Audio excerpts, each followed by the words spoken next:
কিন্তু বাপেরও বাপ আছে, যেখানে খবর দিলে গণপতি গোস্বামী একেবারে পথের ভিখারি হয়ে যাবে। আমি সেখানে সব কথা বলবো। কি বললি তুই? এই 5 চক্করের খবর তুই কতটুকু জানিস?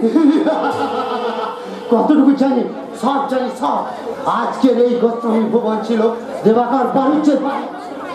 তার সুন্দরী মেয়ে প্রতিমাকে বিয়ে করে জামাই হয়ে এই গণপতি গোস্বামী শ্বশুরের বিশাল সম্পত্তি লোক সামালতে না পেরে তাকে গুলি করে মারলো। সারা জামার গণপতি গোস্বামী নিজের হাতে খুন করলো না, তবে আমাকে দিয়ে, পরেশ পালকে দিয়ে। এই ঘরে নিশ্চিন্তে ঘুমাচ্ছিল দেবাকর বাড়ুচ্ছে।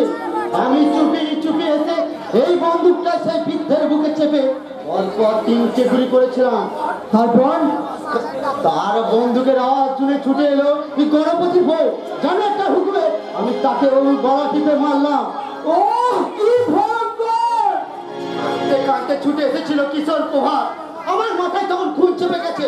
আমি তাকেও তেমনি এই গলা টিপে মারতে চাচ্ছিলাম, ঠিক তখনই সেই লম্পট জানার গণপতি গোস্বামী এসে বলেছিল, ওকে মেরো না করে ব্যাংকের টাকা, ইন্স্যুরেন্সের টাকা, শেয়ার মার্কেটের টাকা, ওই সব পিতৃহারা প্রভাতকে দিয়ে আদায় করে নিতে হবে। আপনি ভুলিনি? আমি সেদিনের কোনো কথাই আমি ভুলিনি। সরকারটা আমার উপর অনেক অত্যাচার করেছে, তবু তোমার একটা কাগজে সই করিনি। এই গণপতি গোস্বামী আমাকে পাগল সাজিয়ে রেখেছি কেন জানো? কেন? পাগলের কথা কেউ বিশ্বাস করবে না বলে। আমি এখানে পালিয়ে যাচ্ছে না কেন? পালিয়ে গিয়ে লোকাবো কোথায়? জানার গণপতি গোস্বামী যে সব জায়গাতে হাত আছে, পালাতে চেষ্টা করলে ওটা আমাকে মেরে ফেলবে। কিন্তু এখানে থাকলে মারতে পারবে না। কেন মারতে পারবে না বলো দেখি? কেন? সই দরকার, সই। আমার সই না করলে যে কোনো টাকাই উঠবে না। তোমরা আমার কাছে সরেছো, আমাদের একটা দামি কথা বলে রাখি। আমার একমাত্র ভাগ্নি ওই কান লাগনি লুপাকে তোমরা যেন কেউ বিশ্বাস করো না। ওটা লম্পট বাপের লম্পট মেয়ে। আমি কেউ না যাচ্ছে, আমার দেওর কেউ না যাচ্ছে, আমার সাংবাদিক শুভেন্দু বাবু কেউ না যাচ্ছে। আর একটা কথা, আমাকে পাগল করে দেওয়ার জন্য সেই পবিত্র সম্বন্ধী ফেল করা পবিত্র ডাক্তার তাকে কি যেখানে আজ আসতে বলেছে, এটা কি ঠিক? হ্যাঁ ঠিক। সে আপনাকে ইনজেকশন দেবে। আমি সাবধানে থাকবে। কি করে সাবধানে থাকবো? আগের ডাক্তার যখন আমাকে জোর করে ইনজেকশন দিয়েছিল তখন আমি কিছু করতে পারিনি। যে আমাকে জোর করে ইনজেকশন দিয়ে গেল, আমি দেখি হাজার হাজার কাকড়া বিছে আমার দিকে ছুটে আসছে। আমি চিৎকার করে বলেছিলাম, বাবাকে বাঁচাও, বাবাকে বাঁচাও। বাবা মাকে চোখের সামনে মরতে দেখে কুমারবাবু সেই ছোটবেলা থেকে যে মাথার গোলমাল, আমার পাপি আজ ওর এই অবস্থা। তুই যে এত পাপ করেছিস, তার বিনিময়ে গণপতি গোস্বামী তোকে কি দিয়েছে? অনেক টাকা, অনেক। আর সেই সঙ্গে তার মাথাটাও আমার কাছে বিক্রি করে দিয়েছে। আজ দুবারি দত্তের চৌবনে লোভে পড়ে পুরোনো দিনের কথা ভুলে গেছে বেইমান গণপতি গোস্বামী। দুবাটিকে আমার চাপ, দুবাটিকে আমার কাছ থেকে কেড়ে নিতে এলে জানারটাকে গুলি করে লাশ বানিয়ে দেবো।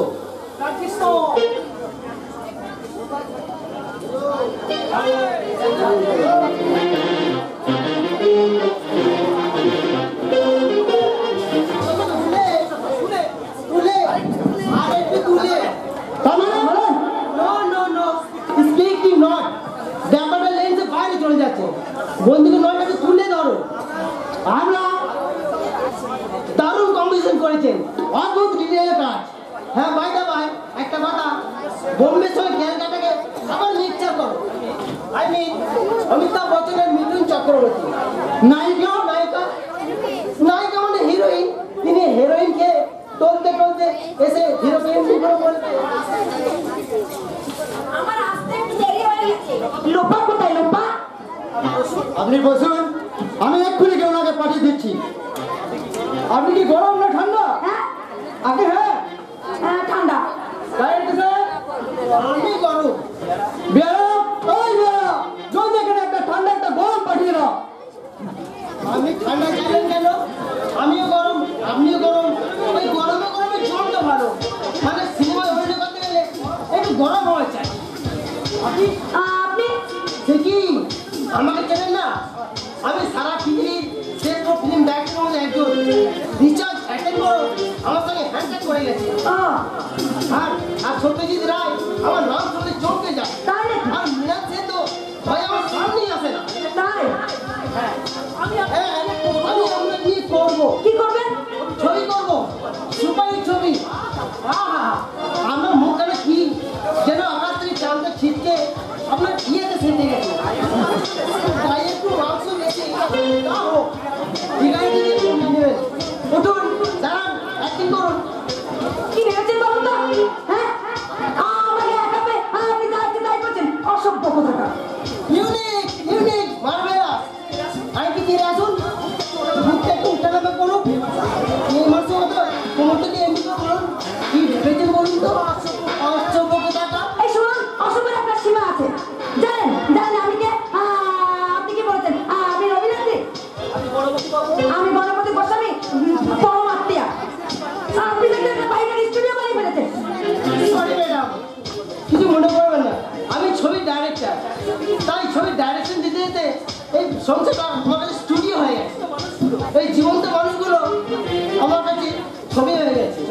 চলি, গুড বাই। লোকটা কি পাগল নাকি?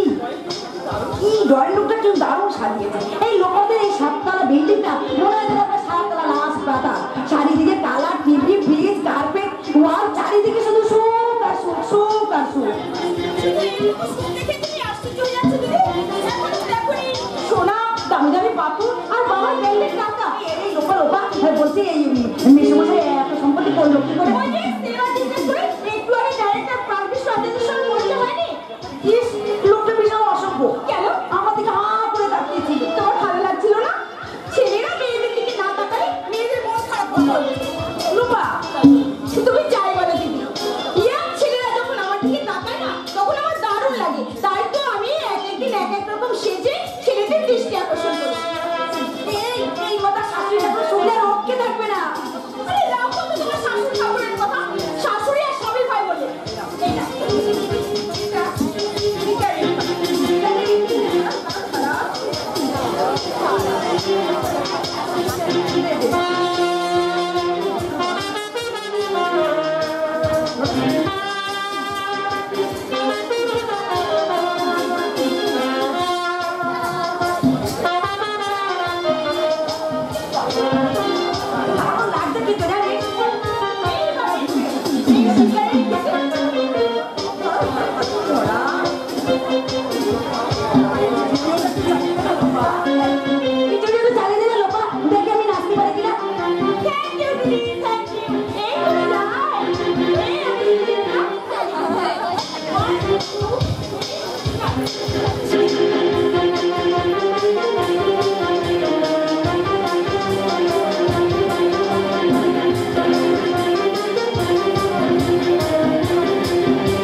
বন্দুকটা কিভাবে পাগলটার হাতে চলে গেল আমি বুঝতেও পারলাম না। পারবে না পারবে না, আগুনকে কখনো কোনোদিন ছাই চাপা দিয়ে রাখতে পারবে না। আমি আমি প্রথমে গুলি করবো তোমাকে, তারপরে তোমাকে, শেষে গুলি করবো ওই সোয়ারের বাচ্চা জানোয়ার গর্ভবতী রোজগারিকে।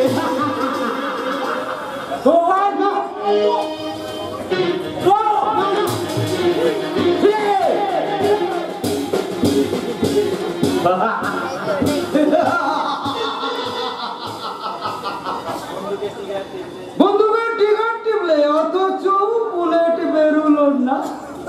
বুলেট কি করে বেরোবে? আরে বুলেট তো আমার পকেটে।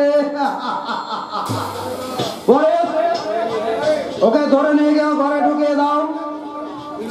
ইঞ্জেকশনের সিরিঞ্জ রেডি করে ডাক্তার এখনই আসছে। চলুন চলুন বলছি। না আমি যাবো না, যাবো আমাকে ইঞ্জেকশন দিলে হাজার হাজার ঝামের হলে সব ছুটে আসবে। একসঙ্গে ছুটে এসে আমাকে ছড়াতে পারবে, পুরো বিশেষ জায়গায় আমার সর্বাঙ্গ লীল হয়ে যাবে। আমায় ছেড়ে দাও, আমায় ছেড়ে দাও, আমি যাবো না।